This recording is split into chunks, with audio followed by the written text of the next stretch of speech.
President Alassane Ouattara, in coordination with his national security team, was able to coordinate with the military in Guinea Bissau, where they opened the airspace, and a special flight was dispatched from Cote d'Ivoire, and that flight airlifted former President Goodluck Jonathan and his team, along with which includes Dr. Edwin Chambers, both of whom are members of the West African Elders Forum.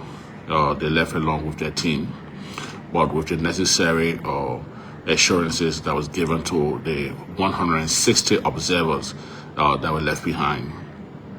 So President Ouattara dispatched the aircraft, and President Goodluck Jonathan and Dr. Chambers flew into Abidjan on a special arrangement.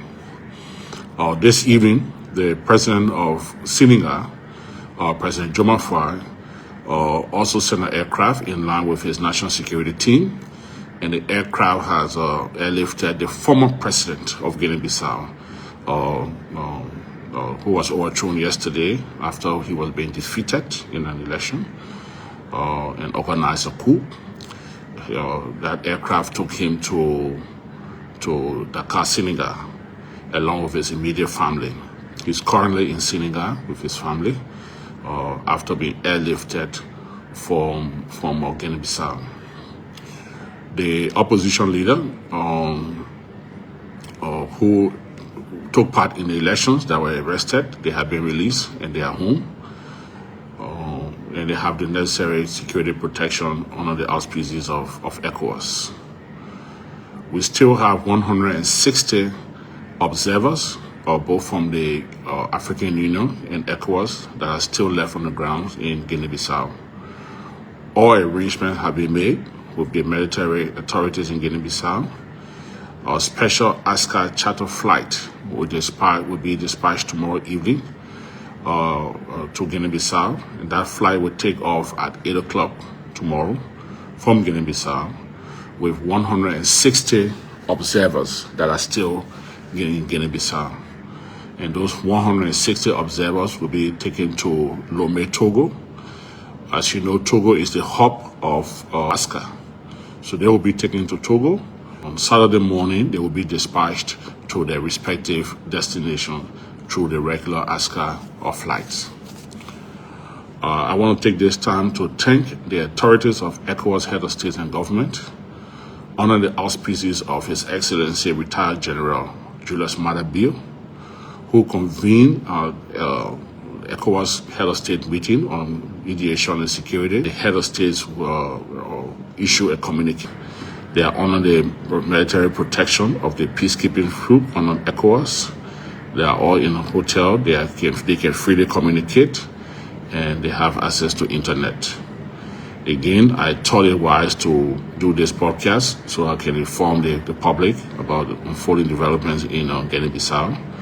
To repeat, the former president, who we believed was defeated in the election and organized a coup, has been taken to Senegal under the auspices of President Diomaye Faye of Senegal, or through the mediation of ECOWAS. President Goodluck Jonathan and Dr. Chambers have been flown to Cote d'Ivoire through the courtesy of President Alassane Ouattara. The opposition leaders, Ferrero da Costa, who was believed to have won the election or was leading in the polls from the election result, is free, is at home. And Domingo, the opposition leader who was banned from taking part in the election, is also free. And the election authorities who are arrested have all been free. There is still curfew in Guinea-Bissau from 6 to 9, or from 9 p.m. to 6 a.m. The situation is still fragile, and ongoing talks continue. The head of states have asked the military to allow the Electoral Commission to continue its work by announcing the result of the just ended presidential election, so that the people of Guinea-Bissau, the will of the people of Guinea-Bissau will be respected. We want to join voices from the ECOWAS Parliament to encourage the military junta in Guinea Bissau to relinquish power, allow the Electoral Commission to announce the result of the elections, and so that Guinea Bissau can return to constitutional rules. And as chair of the ECOWAS Political Affairs, Peace, Security, and African Peer Review Mechanism, I will continue to keep the public informed about ongoing developments in Guinea Bissau. Thank you very much.